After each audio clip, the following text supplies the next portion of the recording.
একটু জোরে বলেন তো বাবা, কেমন আছেন? যাই হোক, আলহামদুলিল্লাহ সুম্মা আলহামদুলিল্লাহ, আমিও ভালো আছি।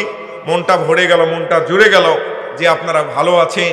শত প্রতিকূল অবস্থার মধ্য দিয়েও আমরা ভালো আছি শুধুমাত্র আল্লাহ এবং আল্লাহ রাসূলের জন্য। কথা বলেন ঠিক কিনা?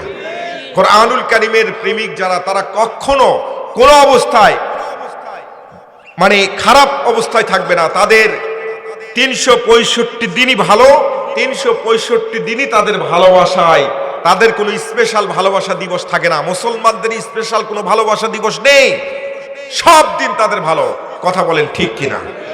এই সূরা নাহলে 90 নম্বর আয়াত কারিমার তাফসিরে মধ্যে আল্লামা জালালউদ্দিন সুয়ুতী রহমতুল্লাহ আলাইহি বলছেন, এই আয়াত কারিমার মধ্যে আল্লাহ সুবহানাহু ওয়া তাআলা 3টি আদেশ করেছেন, 3টি নিষেধ করেছেন। 3টি কাজ আদেশ করেছেন, 3টি কাজ নিষেধ করেছেন। এই 3টি কাজ করা হলো ইবাদত, আর এই 3টি কাজ না করা হলো ইবাদত। সুবহানাল্লাহ বলেন। ইবাদত বলতে কি বোঝেন? আল্লাহ সুবহানাহু ওয়া তাআলা মানুষকে পাঠিয়ে দিয়েছেন, ওমা খলাকতুল জিন্না ওয়াল ইনসা ইল্লা লিয়াবুদুন। মানুষ এবং জিনকে ইবাদতের জন্য সৃষ্টি করেছেন, গোলামি করার জন্য সৃষ্টি করেছেন। আল্লাহর নবী বললেন, আদ-দুনিয়া খুলিকাত লাকুম ওয়া আনতুম খুলিকতুম লিল আখিরা। ও পৃথিবীর মানুষ, তোমরা যদি একজনের গোলামি করো, একজনের গোলামি করতে পারো, তাহলে তামাম পৃথিবীর সব কিছু তোমার গোলামি করবে। সুবহানাল্লাহ বলবেন না? এখন এই গোলামিটা বলতে কি বোঝেন? গোলামি বলতে এক কথায় আমি একটু বলে দেই। গোলামি বলতে হলো আল্লাহ সুবহানাহু ওয়া তাআলা যা হুকুম করেছেন সেগুলো মেনে নেওয়া গোলামি, যেগুলো নিষেধ করেছে নিষেধ হিসাবে গ্রহণ করা, এটাও হলো গোলামি। সুবহানাল্লাহ বলেন। তার মানে আপনি ওয়াজ মাহফিলে আসতেন, ওয়াজ মাহফিল শোনা হচ্ছে গোলামি, ইবাদত। তাস না খেলা ইবাদত, বিড়ি না খাওয়া ইবাদত। কথা বুঝতে পারছেন? বিড়ি যদি কেউ না খায়, যে আজকের পর থেকে বিড়ি আমি খেলাম না, সে আল্লাহ সুবহানাহু ওয়া তাআলার একটা গোলামি করলো, একটা ইবাদত করলো। সুবহানাল্লাহ বলবেন না? যেখানে সুবহানাল্লাহ বলার দরকার সেখানে সুবহানাল্লাহ বলবেন, যেখানে ঠিক বলার দরকার সেখানে ঠিক বলবেন, যেখানে যেটা বলার দরকার সেটা বলবেন। বাবা, সুবহানাল্লাহ বলতে কি আপনাদেরকে শিখে দিতে হবে? আপনারা মুসলমান মানুষ, আপনারা আলেম ওলামা মানুষ, আপনারা জানেন তো কোথায় সুবহানাল্লাহ বলতে হবে। আমিন বলেন। আমাদের দেশের বেশিরভাগ নেতারাই হচ্ছে অশিক্ষিত। আছে কিছু শিক্ষিত মানুষ আছে, মার্জিত কিছু মানুষ আছে, ভদ্র মানুষ আছে। আমাদের এলাকার কথা বলছি, এক চেয়ারম্যান সাহেব, ক্লাস 3 মার্কা চেয়ারম্যান, ক্লাস 3 পর্যন্ত পড়াশোনা করছে, বেশি দূর পড়াশোনা করে নাই। স্টেজে উঠে শ্রোতাদের সামনে বক্তব্য দিচ্ছে এভাবে, ভাইরা আমার, বোনেরা আমার, আপনারা 5 বছরের জন্য আমাকে নির্বাচন করেছেন। নির্বাচিত করার পর বিগত 4 বছর ধরে আপনারা আমার পাশে আছেন, এই কারণে আমি নিজেকে গর্ববতী মনে করছি। হবে গর্ববোধ, কিন্তু বলে ফেলছে গর্ববতী। বুঝতে পারছেন? এখন ওনার দলের যেগুলা লোক আছে তারা এখন ওখানে বসে থাকে, ওনার বলতে ঠিক ঠিক ঠিক, মানে বুঝুক আর না বুঝুক, যেটাই বলছে যদি মানে দলের পক্ষে হয় তাহলে ঠিক ঠিক ঠিক বলবে। কথা বলেন ঠিক কিনা? এখন এটা মুসলমানের পক্ষে যাক আর বিপক্ষে যাক, ওরা ঠিক ঠিক বলবে। এখন পরের লাইনটা উনি বলতেছে, আগামী 1 বছর সময় আছে, এই 1 বছর যদি আমার পাশে থাকেন, আমি গোটা ইউনিয়নটাকে একটা গর্ভবতী ইউনিয়ন হিসাবে উপহার দিব। বিরোধী দলের যারা আছে তারা আমি বলতেছে, আরে এই তো কাউকে ছাড়বে না রে, সবাইকে গর্ভবতী করবে। আর দলের পক্ষে ওনার পক্ষে যে লোকগুলো আছে তারা বলতেছে ঠিক ঠিক ঠিক, মানে বুঝুক আর না বুঝুক বলে দিবে। আমার ওয়াজ 1 ঘন্টা 1.5 ঘন্টা বলবো, আপনারা যদি কথা এবং সুর শব্দ আমার অনুকূলে থাকে তাহলে আমি কথা চালিয়ে যাব। আপনাদের অসুবিধা হচ্ছে বাবা? আল্লাহ রাব্বুল আলামিন বলেন, ও পৃথিবীর মুসলমানেরা, আল্লাহর নবীকে জানাই দিলেন পয়গম্বর, তামাম পৃথিবীর মানুষগুলাকে আপনি জানাই দেন, তামাম পৃথিবীর মানুষগুলাকে আপনি এভাবে জানাই দেন, আস্তে করে জানাই দেন, ইন্নাল্লাহা ইয়া'মুরু বিল আদলি ওয়াল ইহসান। তাম পৃথিবীর মানুষ এহসান করবে, এহসান করবে। আল্লামা মাজেদ দরিয়াবাদী রহমতুল্লাহ আলাইহি, আল্লামা ইবনে কাসির রহমতুল্লাহ আলাইহি তিনি তার তাফসিরে কাসিরের মধ্যে লেখে, জালালউদ্দিন সুয়ুতী রহমতুল্লাহ আলাইহি তিনি তার তাফসিরে জালালাইনের মধ্যে লেখে, এই আয়াতে কারিমা নিয়ে তাফসির করতে গিয়ে জালালউদ্দিন সুয়ুতী রহমতুল্লাহ আলাইহি তিনি একটা কথা লিখেছেন। সেই কথাটা কত সুন্দর কথা, লক্ষ্য করে দেখেন। তিনি আস্তে করে কলম চালিয়ে লিখেছেন, আল্লাহ রাব্বুল আলামিন এই 30 পারা কোরআনুল কারীম যদি নাজিল না করত, একটা আয়াতে কারিমা সূরা নাহলের 90 নম্বর আয়াতে কারিমা যদি নাজিল করে দিত, তাহলে এই মানুষের কল্যাণের জন্য যথেষ্ট হয়ে যেত। বলেন সুবহানাল্লাহ। একটা আয়াতে কারিমায় তিনি আবেগ ভরা হৃদয় নিয়ে বলেছেন এই কথাটা। যদি একটা আয়াতে কারিমায় নাজিল করে দিয়ে আল্লাহ বলে দিত আর কোনো আয়াত নাই, তাহলে মানুষের কল্যাণের জন্য যথেষ্ট হয়ে যেত। সুবহানাল্লাহ বলবেন না?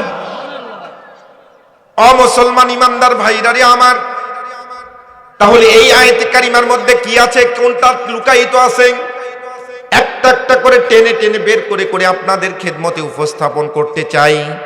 আমার আলোচনার বিষয়বস্তু যেহেতু আগেই বলে দেই কোন বিষয়টা নিয়ে আলোচনা করব, আজকেও আপনাদের খেদমতে জানাইতে চাই কোন বিষয়টা নিয়ে আলোচনা করব। আজকের অবশ্যই বিষয়বস্তু আছে কোন বিষয়টা নিয়ে আলোচনা করব। বিষয়টা আপনাদেরকে বলে দেই, বিষয়টা হলো ওজন। 3 অক্ষরের একটা বাংলা শব্দ, সেটার নাম হলো ওজন। সুবহানাল্লাহ বলবেন না? ওজন। আর একটা নাম হলো দুর্নীতি। দুর্নীতি, এটারও 3টা অক্ষর আছে। দুর্নীতি আর ওজন, এটাই হলো আজকের আলোচনার বিষয়। আপনারা লক্ষ্য করে দেখবেন, পোকা এবং ধোঁকা। পোকা জমিনের ফসলকে আস্তে আস্তে নষ্ট করে দেয়, আর ধোঁকা নামক একটা শয়তান, এটা মানুষের ঈমানটাকে নষ্ট করে দিয়ে আস্তে করে জাহান্নামের মধ্যে নিয়ে যায়।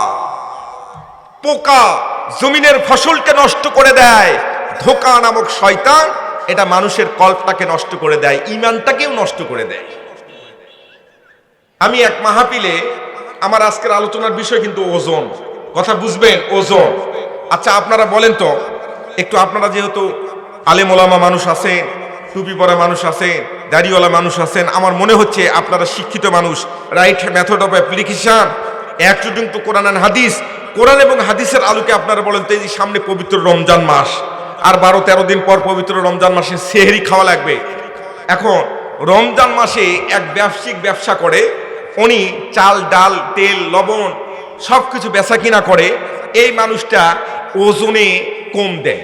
আপনারা বলেন তো, সারাদিন রোজা রাখছে কিন্তু ওই ওজনে কম দেয়, এর কি রোজা হবে ভাই? বলেন তো, ভালো করে বুঝে সুঝে কথা বলেন, রোজা হবে? তার মানে ওজনে যদি একটু কম দেয় তাহলে রোজা হবে না, এই তো নাকি? একটু বিষয়বস্তু বলছি, খুব মাথার মধ্যে ঢুকাবেন।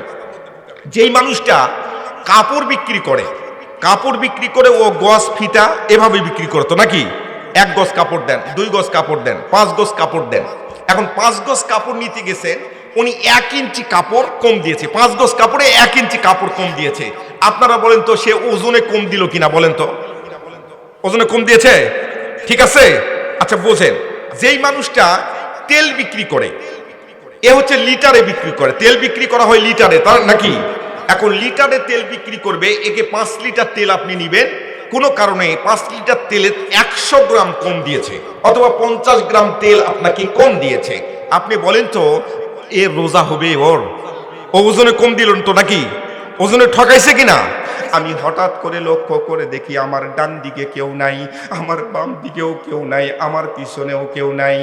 কিন্তু যেই কাফেরের ঘাড়ের উপর তরবারি চালাবো, ঘাড়ের উপর তরবারি চালানোর আগেই লক্ষ্য করে দেখি তার ঘাড় থেকে তার মাথাটা জমিনের মধ্যে পড়ে গেল।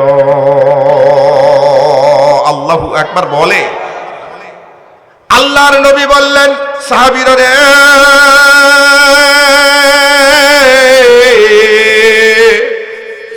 সাহাবীরা, তোমরা কি মনে করেছ ক্ষুধার্ত নিরস্ত্র অবস্থায় তোমাদের যুদ্ধের ময়দানে ছেড়ে দিয়ে আমি পয়গম্বর তাঁবুর মধ্যে আরাম করছিলাম? না না, আমি পয়গম্বর তাঁবুর মধ্যে আরাম করি নাই রে সাহাবী। আমি পয়গম্বর যখন তাঁবুর মধ্যে প্রবেশ করলাম তখন 2 রাকাত সালাত আদায় করলাম, চোখের পানিটা জমিনের মধ্যে ছেড়ে দিলাম। এই চোখের পানিটা জমিনে পড়ার আগেই 7 আসমান পেরিয়ে আল্লাহর আরশে আজিমের মধ্যে ধাক্কা লাগাইছে। চিৎকার করে বলেন সুবহানাল্লাহ। আল্লাহর নবী বললেন, সাহাবী, আমি যখন চোখের পানিটা জমিনের মধ্যে ছেড়ে দিলাম, ইন দি মিন টাইম জিব্রাইল আমিন আমার সামনে উপস্থিত। জিব্রাইল আমিন ডাক দিয়ে বলতেছি, ইয়া রাসূলুল্লাহ, ইয়া হাবিবাল্লাহ, ওগো পয়গম্বর, আপনি চোখের পানি মুছে নেন, আপনি মাথা উত্তোলন করেন। আপনার কান্না মাখা কেউ বুঝতে পারে না, আপনার কান্না কেউ সহ্য করতে পারে না। আপনার কান্নার কারণে সিদরাতুল মুনতাহা, লাউহে মাহফুজ সমস্ত কিছু জ্বলজ্বল করে। নবী গো, আপনার সাহাবীদের কেবলমাত্র যতটুকু শক্তি আছে এতটুকু শক্তি তারা যুদ্ধের ময়দানে ব্যয় করবে, আর বাকি কাজটা করার দায়িত্ব স্বয়ং রব্বে কারীম আল্লাহ রাব্বুল আলামিন তার কুদরতি হাতের মধ্যে নিয়ে নিলেন। নবীজি ডাক দিয়ে বললেন, ও সাহাবী, যুদ্ধ চলাকালীন সময় তুমি যেই কাফেরের ঘাড়ের উপর তরবারি চালাও নাই, কিন্তু ঘাড় থেকে মাথাটা জমিনের মধ্যে পড়ে গেছে, এটা তুমি করো নাই, তুমি করো নাই, এটা স্বয়ং রব্বে কারীম আল্লাহ রাব্বুল আলামিন তার ফেরেশতা দ্বারা করেছে।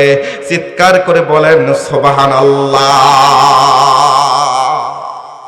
আপনারা বলেন তো, এই আল্লাহ তৎকালীন যুগে ফেরেশতা পাঠিয়ে দিয়ে মুসলমানদের জয় নিশ্চিত করলেন, কথা বলেন ঠিক কি না? সেই আল্লাহ এখন আছে না নাই? তবে আমার মনে হয় একটু বুড়া হয়েছে। না না, চোখে কম দেখে আল্লাহ। আমরা তো অনেক সময় ধারণা করতেছি, আরে বাংলাদেশের মানুষ এত দোয়া করতেছে রে, আমাদের বড় হুজুরের জন্য দোয়া করলো, দোয়া কবুল হলো না, তার মানে আল্লাহর চোখ একটু কানা হয়েছে। নাউজুবিল্লাহ বলবেন না? আল্লাহর চোখ কানা হয় নাই। আমরা মনে করছি আল্লাহর চোখ কানা হয় নাই। হয়েছে কোনটা জানে? হয়েছে আমরা ওজনে কম দিচ্ছি। প্রত্যেকটা মানুষ, ইমাম সাহেব, আপনার মসজিদের ইমাম সাহেবকে বলছি, ইমাম সাহেব থেকে শুরু করে প্রত্যেকটা মুসল্লি ওজনে কম দেওয়া শিখছে। আপনারা কিন্তু বলে দিয়েছেন, আমি কিন্তু বলি নাই, ফতুয়া কিন্তু আপনারা দিয়েছেন, ওজনে কম বেশি করলে হুজুর রোজা হবে না। রোজা না হলে নামাজ হবে মনে হয় না, না যাকাত হবে। মুসলমান ভাইরা আমার, ছোট্ট একটা ওয়াকিয়া আপনাদের খেদমতে একটু বলে দেই, তাহলে আরো পরিষ্কার হয়ে যাবেন। নামাজের মধ্য দিয়ে আল্লাহ রাব্বুল আলামিনের সাহায্য চাইতে হবে। আল্লাহ রাব্বুল আলামিন বললেন, ইয়্যাকা না'বুদু ওয়া ইয়্যাকা নাস্তাঈন। আল্লাহু আকবার বলেন। নামাজের মধ্য দিয়ে আল্লাহ রাব্বুল আলামিনের সাহায্য চাইতে হবে। আপনারা যারা ইসলামী আন্দোলন করেন অথবা ইসলামী আন্দোলন না করেন, যে দলই করেন, আওয়ামী লীগ করেন, বিএনপি করেন, জাসদ করেন, ফাসদ করেন, যেটাই করেন না কেন, যদি ইসলাম ধর্মের মানুষ হন, তাহলে সর্বপ্রথম যে কাজটা, সে কাজটা হলো নামাজ আদায় করতে হবে। কথা বলেন ঠিক কিনা? নামাজ ছাড়া যদি আপনি মাস্তানি করেন আর কলার নাড়ানার বলেন, আরে এই এলাকার মধ্যে আমি ছাড়া তো ভালো মানুষ কেউ নাই, আমি একমাত্র জান্নাতি, নাউজুবিল্লাহ বলবেন না? এরকম কিন্তু লোক আছে, মুশানি আলাদা, নামাজ পড়ে না কিন্তু ওর ঈমান ঠিক আছে। কথা বলেন ঠিক কি না? মুসলমান ভাইরা রে আমার, এই জন্য আপনাদের খেদমতে একটা কথা বলে যাই বন্ধুরা আমার, আল্লাহ রাব্বুল আলামিনের সঙ্গে যদি মুহাব্বত তৈরি করতে চান, রাসূল সাল্লাল্লাহু আলাইহি সাল্লামের নেটওয়ার্কের মধ্যে যদি আসতে চান, তাহলে 1 নাম্বার কাজ হলো ইয়া আইয়ুহাল্লাযীনা আমানু গেছে, আর 1 ফোঁটা রসও খেজুরের রস কলসের মধ্যে পড়ে নাই। আল্লাহর নবী বসা ছিলেন, বসা থেকে দাঁড়াইছেন, এমন তো হওয়ার কথা ছিল না। খুব দ্রুত বেগে সামনের দিকে গেলেন, বড় বড় সাহাবীরা পিছনে, আল্লাহর পয়গম্বরের সাহাবী হযরতে হুযায়ফা রাদিয়াল্লাহু তাআলা থেকে ঘটনাটা বর্ণনা। আল্লাহর পয়গম্বরের সাহাবী হুযায়ফার সঙ্গে ছিলেন, আবি হুরায়রা রাদিয়াল্লাহু তাআলা সঙ্গে ছিলেন, আবু বকর সিদ্দিক রাদিয়াল্লাহু তাআলা তো আসেনই সঙ্গে।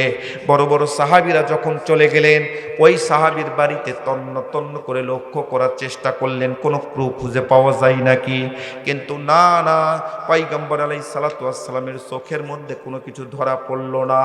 আল্লাহর পয়গম্বর ইশারা করলেন, এলকা করলেন, এলকা শব্দের অর্থ ইশারা। ওই সাহাবীকে বললেন, তুমি খেজুরের গাছের উপরে একটু ওঠো তো, খেজুরের গাছটা ভালো করে একটু তন্ন তন্ন করে ঘুরে দেখো কোনো ক্লু খুঁজে পাওয়া যায় নাকি। যখন খেজুরের গাছের উপরে উঠলো, তন্ন তন্ন করে খুঁজতে খুঁজতে খুঁজতে খুঁজতে দুই ডালের চিপার মধ্যে লক্ষ্য করে দেখা গেল এক টুকরা হাড্ডির অংশ। চিৎকার করে বলেন মারহাবা। এক টুকরা হাড্ডির অংশ পাওয়া গেল।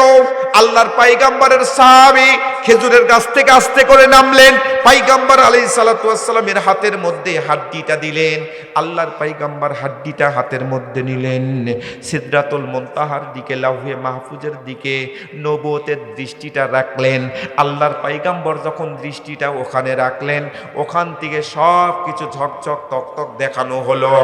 আল্লাহর নবী ছোট বাচ্চাদের মতো হাউমাউ করে কাঁদা শুরু করলেন। নবীজি আর কান্না থামে না, নবীজির কাঁদা কোনোভাবেই থামে না। আল্লাহর পয়গম্বরের সাহাবীরা পিঠের উপর হাত দিলেন, পয়গম্বর আলাইহিস সালাতু ওয়াস সালামকে ধরে বসালেন। নবীজি কোনোভাবেই কান্না থামে না, কান্না থামাইতে পারে না। কোনো সাহাবী ভয়ে কোনো প্রশ্ন করতে পারে না। আল্লাহর পয়গম্বর হঠাৎ করে কান্না শুরু করে দিলে, নিজের দাড়ি মোবারক ভিজে গেল। আল্লাহর পয়গম্বর অশ্রু ধারা প্রবাহিত হচ্ছে।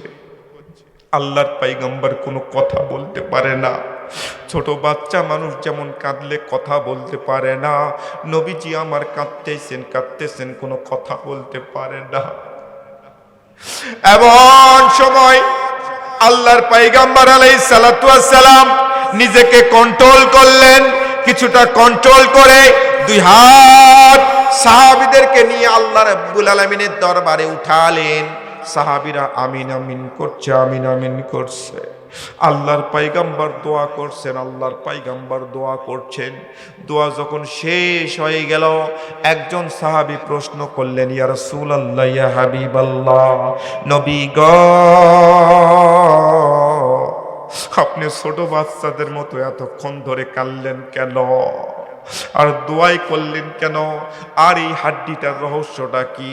খেজুর গাছের মরণ ধরার রহস্যটা কি একটু খুলে বলে।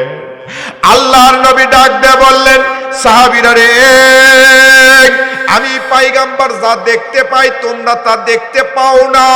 আমি যখন সিদরাতুল মুনতাহার দিকে আমার নবুয়তে দৃষ্টিটা রাখলাম, তখন আল্লাহ রাব্বুল আলামিন আমাকে দেখায় দিল কিছুদিন আগে একটা মহিলা মারা গেছে, ওই মহিলাটাকে অমুক কবরস্থানের মধ্যে দাফন করা হয়েছে। ও পদ্মার অন্তরালের মায়েরা, আপনারা কান লাগান, আপনাদের কথাই বলছি। একটা মহিলা মারা গেছে, ওই মহিলাটাকে অমুক কবরস্থানের মধ্যে দাফন করা হয়েছে। ওই কবরের মধ্যে একটা পাখি ঢুকছিল, মাংসপেশী পাখি, গোস্ত খাওয়ার জন্য ঢুকছিল। ঢুকে গোস্ত খেতে খেতে এক পর্যায়ে এই হাড্ডির অংশটা নিয়ে উড়াল মারছে।